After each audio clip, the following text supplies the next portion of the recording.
प्यारे बच्चों, इस वीडियो में हम जो हमारी कक्षा 5 की हिंदी की पाठ्य पुस्तक है, जिसको हम वाटिका के नाम से जानते हैं, उसका जो दूसरा पाठ है पंच परमेश्वर के नाम से, जिसको श्री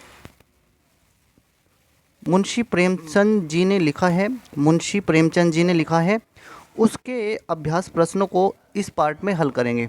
तो उसके अभ्यास प्रश्नों को इस पार्ट में अच्छे से आप समझ लेंगे, सीख लेंगे और ये प्रश्न आपको याद भी हो जाएंगे।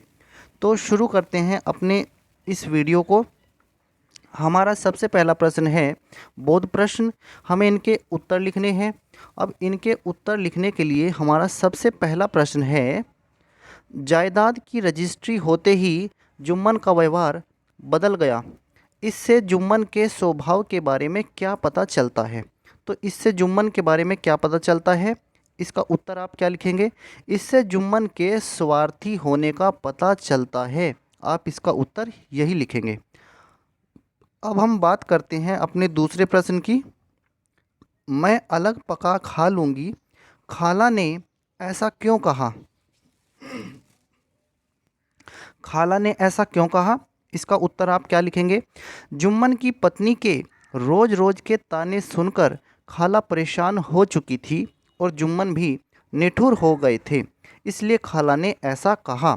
आप इस प्रश्न के उत्तर में यही लिखेंगे। अब बात करते हैं अपने नेक्स्ट प्रश्न की। जुम्मन ने खाला को रोटी कपड़ा देना कबूल क्यों किया था? आप इस प्रश्न का उत्तर क्या लिखेंगे? जुम्मन ने बूढ़ी खाला को जायदाद के बदले में रोटी कपड़ा देना कबूल किया था। ये है इस प्रश्न का उत्तर।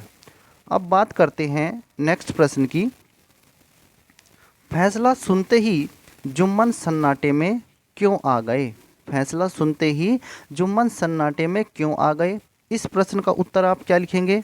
इस प्रश्न के उत्तर में आपको लिखना है, फैसला सुनते ही जुम्मन सन्नाटे में आ गए क्योंकि जुम्मन को आशा थी कि अलगू चौधरी तो उनके पक्के मित्र हैं, इसलिए वो फैसला भी उन्हीं के पक्ष में सुनाएंगे। लेकिन अलगू चौधरी ने फैसला बूढ़ी खाला के पक्ष में सुनाया। ये आप इस प्रश्न का उत्तर लिखेंगे। अब हम बात करते हैं प्यारे बच्चों अपने नेक्स्ट प्रश्न की। हमारा नेक्स्ट प्रश्न क्या है? सरपंच का आसन ग्रहण करते हुए जुम्मन में कौन सा भाव पैदा हुआ? इस प्रश्न के उत्तर में आपको क्या लिखना है? सरपंच का आसन ग्रहण करते ही जुम्मन में अपनी जिम्मेदारी का भाव पैदा हुआ और उन्होंने सत्य से तनिक भी विचलित न होने का विचार किया। यह है इस प्रश्न का उत्तर। अब बात करते हैं प्यारे बच्चों, इसमें जो दूसरा प्रश्न है, प्रश्न 2, सही विकल्प पर सही का निशान लगाना है। इसमें हमें सही विकल्प पर सही का निशान लगाना है। अब देखते हैं कौन सा कथन पहले। क, जुम्मन का मित्र होते हुए भी पंचायत में अलगू ने उसके खिलाफ फैसला दिया क्योंकि, अब क्यों दिया था उसके खिलाफ फैसला? अब ये 4 विकल्प दिए गए हैं। अलगू सच्चा मित्र नहीं था, जुम्मन के घमंडी स्वभाव से अलगू नाराज था, सरपंच का आसन ग्रहण करने वाला व्यक्ति निष्पक्ष होकर न्याय करता है। तो इसका यही सही उत्तर है प्यारे बच्चों। आप इसके आगे सही का निशान लगा देंगे। अब बात करते हैं हम अपने नेक्स्ट प्रश्न की। जुम्मन शेख ने समझू साहू के विरुद्ध फैसला दिया कि बैल का पूरा दाम अलगू चौधरी को दें क्योंकि, इसका कौन सा विकल्प सही हो सकता है? अब आप यहाँ पर देखिए, क्योंकि जुम्मन शेख ने सरपंच बनकर समझू साहू से बदला लिया, जुम्मन शेख ने अपने मित्र अलगू चौधरी का पक्ष लिया, बैल की मृत्यु केवल इस कारण से हुई कि उससे कठिन परिश्रम लिया गया और उसके दाने चारे का प्रबंध नहीं किया गया। यही इसका सही उत्तर है प्यारे बच्चों। अब बात करते हैं हम अपने नेक्स्ट प्रश्न की। प्रश्न 3 है हमारा, कहानी से संबंधित वाक्य गलत क्रम में लिखे गए हैं, उन्हें सही क्रम में लिखिए। ये हमें करना है। अब आप गलत क्रम अपनी किताब में देख सकते हैं, यहाँ पर आपको सही क्रम लिखकर दिखाया गया है। सही क्रम किस तरह से है? जुम्मन शेख की एक बूढ़ी खाला थी, उसके पास थोड़ी सी जायदाद थी, परंतु उनके निकट संबंधियों में कोई न था। इसके बाद फिर कौन सी पंक्ति लिखी गई है? जुम्मन ने लंबे चौड़े वादे, यहाँ पर वादे की जगह वादे आएगा, वादे करके वह जायदाद अपने नाम लिखवा ली थी। एक दिन संध्या के समय एक पेड़ के नीचे पंचायत बैठी। अलगू चौधरी ने जुम्मन से जिरह शुरू की। सरपंच का आसन ग्रहण करते हुए जुम्मन में अपनी जिम्मेदारी का भाव पैदा हुआ। इसके बाद फिर कौन सी पंक्ति है लास्ट में? थोड़ी देर बाद जुम्मन अलगू के पास आए और उनके गले से लिपट गए। इस तरह से ये पंक्तियाँ सही क्रम में लिखी गई हैं। अब प्रश्न 4 की बात करते हैं। निम्नलिखित कथनों को पढ़िए और उनके सामने खाली जगह में किसने किससे कहा लिखिए। ये हमें लिखना है। अब पहला कथन क्या है? पहला कथन है, बेटा तुम्हारे साथ मेरा निभाह न होगा, तुम मुझे रुपए दे दिया करो, मैं अलग पका खा लूँगी। ये किसने कहा था? ये बूढ़ी खाला ने जुम्मन से कहा था। दूसरा कथन है, रुपए क्या यहाँ फलते हैं? ये किसने कहा? जुम्मन ने खाला से कहा। दूसरा कथन देखते हैं, शेख जुम्मन हम तुम पुराने दोस्त हैं, मगर इस समय तुम और बूढ़ी खाला दोनों हमारी निगाह में बराबर हो। ये किसने कहा? अलगू चौधरी ने जुम्मन से कहा। दूसरा कथन देखते हैं, भाई पंचायत कर लो, जो कुछ तय हो जाए उसे स्वीकार कर लो। ये किसने कहा? लोगों ने समझू साहू को कहा। समझू के लिए उचित है कि बैल का पूरा दाम दे। ये किसने कहा? जुम्मन ने पंचायत में कहा। दूसरा कथन देखते हैं, क्या है? पंच न किसी के दोस्त होते हैं न किसी के दुश्मन। ये जुम्मन ने स्वयं को कहा। अब बात करते हैं प्यारे बच्चों प्रश्न नंबर 5 की। इसमें हमें क्या करना है? नीचे लिखी पंक्तियों का आशय अपने शब्दों में लिखिए। अपने शब्दों में हमें इनका आशय लिखना है। रजिस्ट्री की मुहर लगते ही खातिरदारी पर भी मुहर लग गई। जैसे ही खाला ने, अब इसका अर्थ क्या लिखना है आपको? जैसे ही खाला ने अपनी जायदाद जुम्मन के नाम लिखवा दी, उसके बाद से जुम्मन और उसकी पत्नी ने खाला का ख्याल रखना कम कर दिया। अब दूसरे कथन को देखते हैं। फिर इसका अर्थ हमें बताना है। कुछ दिनों तक और यूं ही रो धोकर काम चलता रहा। अब इसका अर्थ आप क्या लिखेंगे? कुछ समय तक खाला ने जुम्मन की पत्नी की कड़वी बातें सुनी और बर्दाश्त किया। आप इस तरह से इसका अर्थ लिखेंगे। फिर देखते हैं नेक्स्ट। जुम्मन ने धृष्टता के साथ उत्तर दिया, रुपए क्या यहाँ फलते हैं?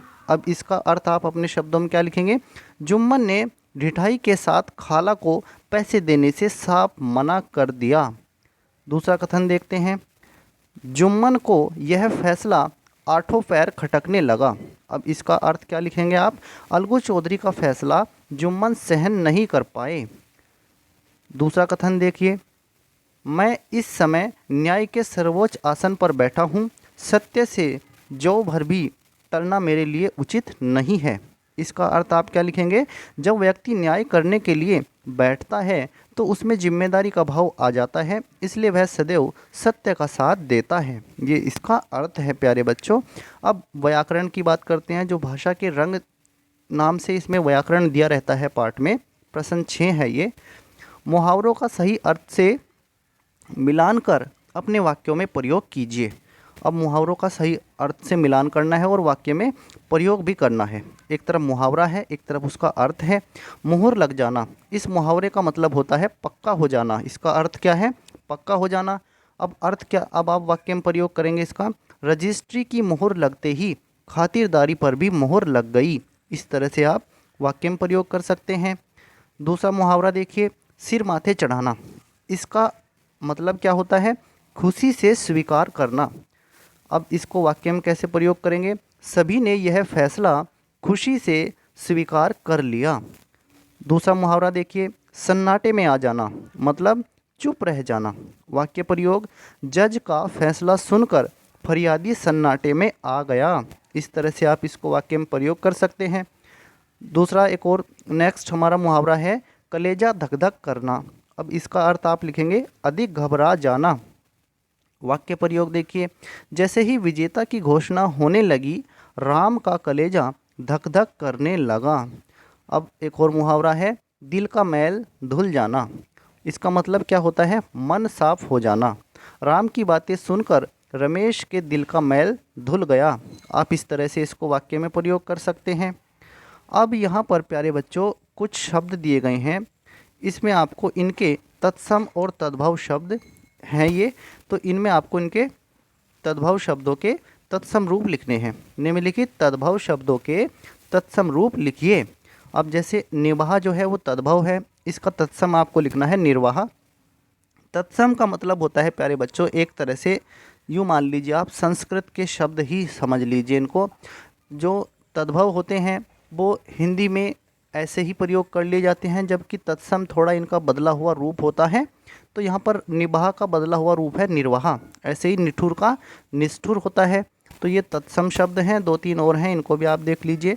जैसे पहर, पहर का हो जाएगा प्रहर, ऐसे ही घर का हो जाएगा गृह, और पूरा का हो जाएगा संपूर्ण, और भगत का हो जाएगा भक्त। इस तरह से प्यारे बच्चों ये हमने तत्सम शब्द भी देख लिए हैं। और प्यारे बच्चों इस वीडियो में हमने जो हमारा पार्ट दूसरा है वाटिका का, उसको समझा है, उसके प्रश्न उत्तर किए हैं। आप इसी तरह से अपनी किताब में इन प्रश्नों को कर लेंगे, और जो कॉपी में लिखने के प्रश्न हैं उनको कॉपी में लिख लेना, और जो किताब में भरा जा सकता है खाली जगह में उसको आप किताब में भर लेना। और इस वीडियो को जब आप 2-3 बार देख लेंगे तो आपको ये सभी प्रश्न याद हो जाएंगे। फिर आपके जब पेपर आएंगे तो आप पेपर में इन प्रश्नों के उत्तर आसानी से लिख सकेंगे और आप बहुत अच्छा प्रदर्शन कर पाएंगे। धन्यवाद प्यारे बच्चों।